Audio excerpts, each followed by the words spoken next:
2023년, 그러니까 지난해 설 연휴 즈음의 일입니다. 평소 착실하게 직장 생활을 해왔다는 A씨.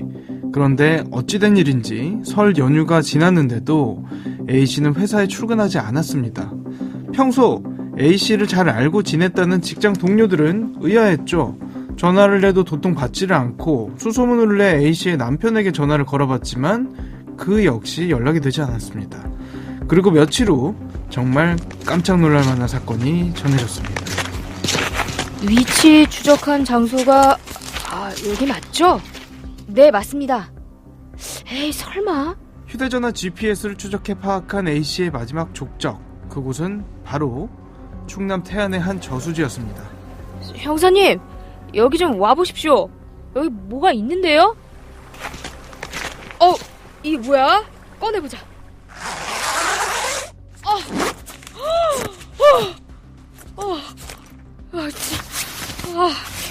박 형사 오라 그래. 시신 찾았다고 알리고. 경찰이 꺼내든 텐트용 가방, A씨는 그 안에서 싸늘한 시신으로 발견됐는데요. 용의자는 남편으로 지목됐지만 사건 발생 1년이 훌쩍 넘은 지금까지도 살해 용의자인 남편 B씨에 대한 재판은 좀처럼 열리지 못하고 있습니다. 왜 그런 걸까요? 안녕하세요. 이원하 변호사의 사건 엑스파일 이원하입니다. 오늘도 로엘 법무법인 황근주 변호사와 함께합니다. 변호사님 어서 오세요. 안녕하세요. 로엘 법무법인의 황근주 변호사입니다. 사건 엑스파일 오늘 다뤄볼 사건은 이겁니다.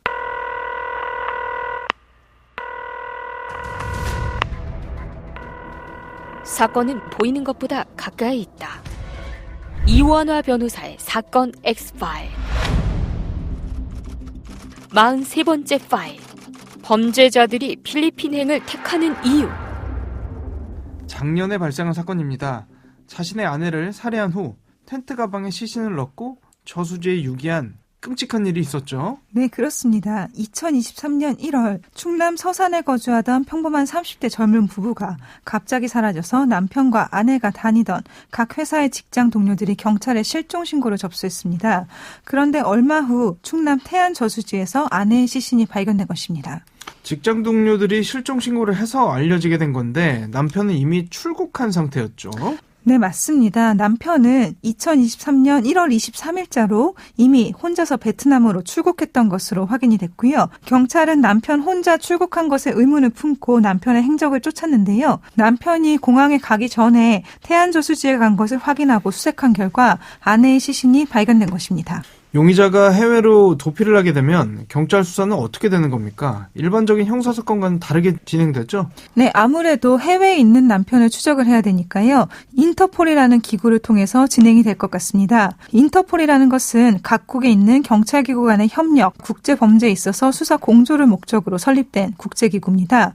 우선 인터폴이라는 기구에서 자체적으로 경찰력을 보유하고 있다거나 인터폴이 직접 수사를 하지는 않습니다. 다만 각국의 경찰이 빠른 연락과 정보 공유를 위해서 사용하는 협력체로 보시면 될 것 같고요. 현재 북한과 대만 등 5곳을 제외한 총 196개국이 인터폴에 가입되어 있습니다. 자국의 범죄자가 해외로 도피한 것으로 의심될 경우에는 인터폴을 통해서 해외 경찰에게 해당 국가의 범죄자가 체류하는지 확인을 요청을 할 수 있고 국제 수배령을 내려서 해외 경찰로 하여금 그 범죄자를 체포하도록 할 수 있습니다. 해외 경찰이 그 범죄자를 체포하면 그 다음에는 범죄인 인도 조약을 통해서 국내로 송환되도록 하는 절차가 진행이 됩니다. 현재 우리나라는 총 78개국과 범죄인 인도 조약이 체결돼 있습니다. 이게 해보신 분 이야기를 들어보니까 생각보다 수사가 쉽지 않다고 하더라고요. 아무래도 우리나라 경찰이 아니라 해외 국가의 경찰이 범죄자를 추적하다 보니까요. 체포를 위한 추적 능력은 해당 국가의 경찰력에 기대를 할 수밖에 없는 점이 어려울 것 같고요. 또 현지 사정에 대해서도 실시간으로 파악하기도 어려운 점이 있습니다. 그리고 인터폴 국제공조를 통해서 해외 경찰이 범죄자의 소재지를 확인했다고 하더라도요.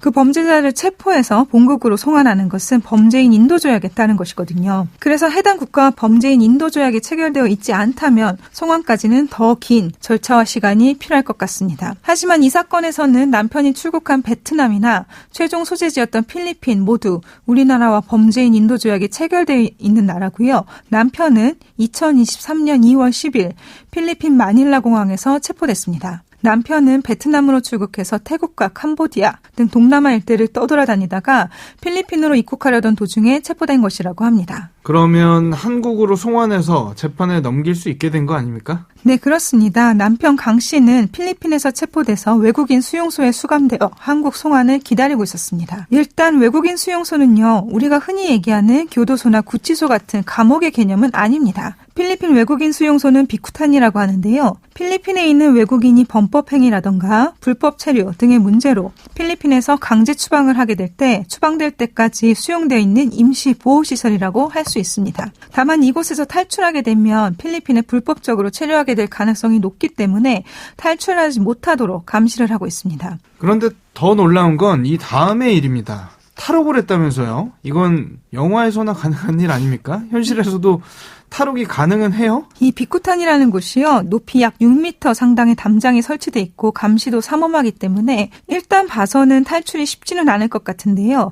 아마도 내부에 있는 누군가의 조력을 받지 않았을까 하는 생각도 듭니다. 사실 비쿠탄에서 탈옥한 전례가 이 사건의 남편 김 씨만 있었던 것은 아닙니다. 2016년도에도 필리핀에서 한국인 3명을 살해한 주범 박모 씨도요, 비쿠탄에서 탈출한 전력이 있습니다. 이 박 씨는 후에 검거되어 비쿠탄이 아닌 필리핀 교도소에 수감 중이던 상태에서도 재차 탈옥에 성공했습니다. 실제로 다수의 필리핀 감옥에는 CCTV도 설치되어 있지 않다고 합니다. 보기보다는 감시가 허술한 상태인 것 같습니다. 어쨌든 다시 잡혔나요? 네, 그렇습니다. 남편 강 씨는 탈출한 지 8일 만에 현지 경찰에 붙잡혔습니다. 검거됐을 당시 강 씨는 마약 1kg을 소지하고 있었다고 합니다. 마약 1kg이면 3,000명에 달하는 사람이 한 번에 투약할 수 있는 분량입니다. 그러면 오히려 혐의가 추가되는 거 아닙니까? 본인에게 좋을 게 없을 것 같은데. 그렇죠. 강 씨에게는 이제 필리핀에서 마약을 운반, 유통한 혐의도 추가되는 것인데요. 그렇기 때문에 강 씨는 필리핀 당국의 수사와 재판을 받을 것으로 보이고, 이 경우 필리핀 당국 내에서의 절차가 종결될 때까지는 한국 송환이 미뤄질 것으로 보입니다. 필리핀 당국 내에서 절차 종결 전에 한국으로 송환을 해버리면 필리핀 당국은 이 사건을 더 이상 수사하거나 재판하기가 매우 어려워지잖아요. 강 씨가 국내에서 수사와 재판, 형 집행까지 다 마치고 필리핀으로 다시 돌아갈 것을 기대하기는 어려우니까요. 설령 범죄인 인도 조약에 의해서 필리핀이 우리나라에 강 씨의 소환을 요청하더라도 우리나라는 원칙적으로 자국민은 외국으로 송환하지 않습니다. 왜냐하면 우리나라 사람이 외국에서 저지른 범죄가 우리나라 형법에 의할 때에도 범죄에 해당한다면 우리나라에서도 수사와 재판이 가능하기 때문입니다. 그러면 강 씨는 끝까지 한국에 못 들어오는 겁니까? 사실은 강 씨가 일부러 필리핀에 남아있기 위해 비쿠탄을 탈출해서 마약 범죄를 추가로 저지른 것이 아니냐는 분석이 있는데요. 필리핀에서 마약 범죄는 외국인이라고 하더라도 종신형에 처해질 수 있는 중범죄입니다. 그런데 필리핀 교도소 생활이 꽤 할만하다는 얘기가 있습니다. 필리핀에서 종신형을 받더라도 감시가 느슨하기 때문에 수감자들이 돈만 있으면 자유롭게 일상생활을 할 수 있고요. 특히 필리핀 뉴 빌리비드 교도소라는 곳에는 현재도 몇 명의 한국인이 수감되어 있는데 이곳에서는 돈만 있으면 개인 거주 공간을 별도로 마련할 수 있다고도 알려져 있습니다. 심지어는 이곳에서 마약 거래가 이루어진다고도 합니다. 그래서 강 씨가 이곳에 수감되기 위해서 일부러 추가 범행을 저지른 것이 아니냐는 분석도 있습니다. 필리핀에서 한국인 도피자가 탈옥에 성공한 케이스 최근에 또 있었습니다. 아마 청취자분들 중에 이분 모르시는 분은 없을 것 같거든요. 네, 청취자 여러분, 김미영 팀장이라고 기억하시죠? 우리나라 보이스피싱의 원조격이자 최고봉이라고도 할 수 있는데요. 이 김미영 팀장도 필리핀 소재 카마린스 수르 교도소에 수감되어 있던 중에 최근에 탈옥했습니다. 김미영 팀장이라고 알려진 박 씨는 2012년도부터 보이스피싱 조직을 운영하면서 대출 권유 문자를 불특정 다수에게 살포, 말 그대로 살포했죠. 그리고 이 문자에 낚인 피해자들로부터 중개 알선 비용 등으로 돈을 요구해 편취했습니다. 밝혀진 피해액만 80억 원에 이르고요. 총 피해 추정액은 400억 원에 달합니다. 2013년도부터 본격적으로 김미영 팀장 일당에 대한 수사가 개시가 됐고요. 일부 조직원은 검거되었지만 박 씨와 같은 주요 인물들은 이미 해외로 도피한 상황이었는데요. 우리나라 경찰이 국정원과 함께 9년 동안 일당을 추적해서 필리핀으로 숨어 들어간 다른 조직원을 먼저 검거하고 2021년 10월에 박 씨를 검거했습니다. 김미영 팀장이라고 알려진 박 씨는 서울경찰청 사이버수사대 출신의 전직 경찰인데요. 뇌물을 받았다는 혐의로 2008년 2008년에 해임되었습니다. 박 씨는 자신이 경찰에 근무하면서 수사했던 보이스피싱 범행 수법을 똑같이 따라했고요.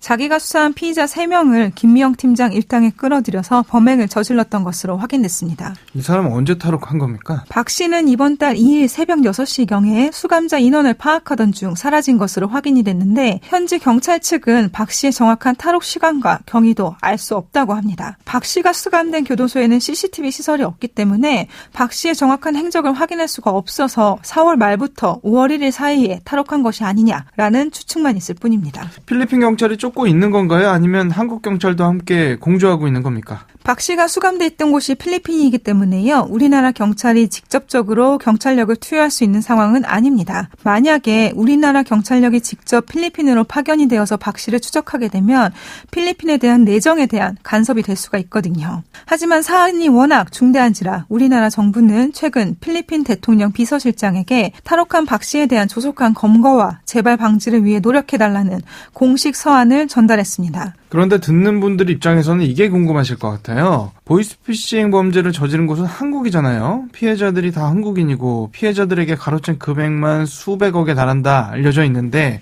애초에 왜 한국이 아닌 필리핀 교도소에 들어가게 된 겁니까? 범죄자들이 범죄를 저지른 후에 해외로 도피를 했다가 해외에서 붙잡힌 경우에는 원칙적으로 우리나라로 송환을 해야 되겠죠. 이를 위해서 세계 각국의 범죄인 인도 조약이 체결돼 있는 거고요. 하지만 그 범죄자가 도피한 해외에서 또 다른 범죄를 저질렀다면 그 범죄에 대한 해당 국가의 사법 절차가 진행되어야 하지 않겠습니까? 다시 말씀드리자면 외국인이 자국에서 범죄를 저지르고 우리나라로 도망을 했다고 생각해보면 이 외국인이 우리나라로 도망 온 다음에 또 우리나라에서 범죄를 저질러서 결국 우리나라 경찰에 붙잡힌 상황입니다. 그렇다면 이 외국인에 대해서 우리나라에서 저지른 범죄의 죗값을 묻지 않고 단순히 외국인이라는 이유로 자국으로 돌려보낼 수는 없지 않겠습니까?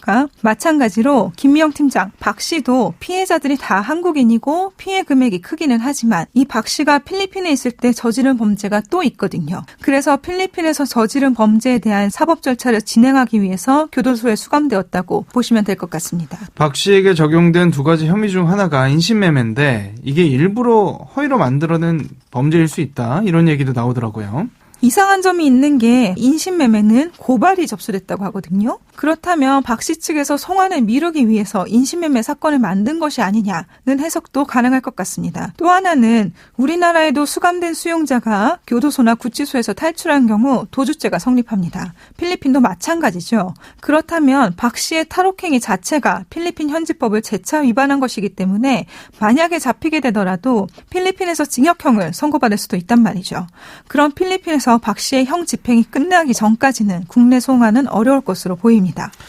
한국에서 중범죄를 저지른 범죄자들이 필리핀에서 이 같은 꼼수를 벌인다는 건 아무래도 이게 자신들에게 유리하기 때문이란 건데 한두 건도 아니고 이걸 바로잡을 방법이 없는 건가요? 강제 송환하게끔 필리핀 당국과 협의를 한다거나 협약을 맺는다거나 그런 케이스는 없었나요? 최근에도 범죄인의 국내 송환에 관한 사건이 있었죠. 바로 루나 사태를 이야기한 권도영 씨 송환과 관련된 이슈인데요. 권도영 씨는 작년 3월에 몬테네그로에서 위조 여권 소지 및 사용 혐의로 체포되어 재판을 받아 징역 4개월을 선고받았습니다. 형 집행 이후에 어디로 송환되어야 할 것이냐를 두고 우리나라와 미국, 싱가포르 3개국이 얽혀있는 상황입니다. 권도영 씨는 세 곳 중에 우리나라로 송환해달라고 여러 차례 요청을 했는데요. 세 곳 중에서 그나마 우리나라가 진행이 낫다고 생각한 모양입니다. 이와 같이 범죄인 인도를 둘러싸고 여러 가지 복잡한 상황들이 발생하고 있는데 그 근본적인 이유는 범죄인 인도라는 것이 결국엔 한 국가의 주권 범위를 넘어서서 다른 국가에다가 협조를 요청한다는 의미거든요. 비록 오늘 다룬 강 씨나 박 씨가 중범죄를 저지르고 필리핀으로 도피했다지만 그렇다고 해서 우리가 바로 필리핀으로 경찰력을 파견해서 강 씨나 박 씨를 추적하고 다니면 어떻겠습니까? 필리핀의 입장에서는 곧바로 내정 간섭이라는 주장을 할 것이고 국제적인 문제가 발생할 수 있겠죠. 그렇기 때문에 해외 당국의 협조를 구할 수밖에 없을 것 같습니다. 이원화 변호사의 사건 엑스파일. 오늘은 한국에서 중범죄를 저지른 범죄자들이 필리핀에서 허위 범죄를 저지르며 한국으로의 강제 송환 을 피하는 아주 고약한 수법에 대한 이야기 나눠봤습니다. 오늘 준비한 내용은 여기까지입니다. 끝곡으로 퀸의 언더 프레셔 들려드리면서 이 시간 마치겠습니다. 여러분은 모두 변호받아 마땅한 사람들입니다. 사건 엑스파일. 여러분 고맙습니다.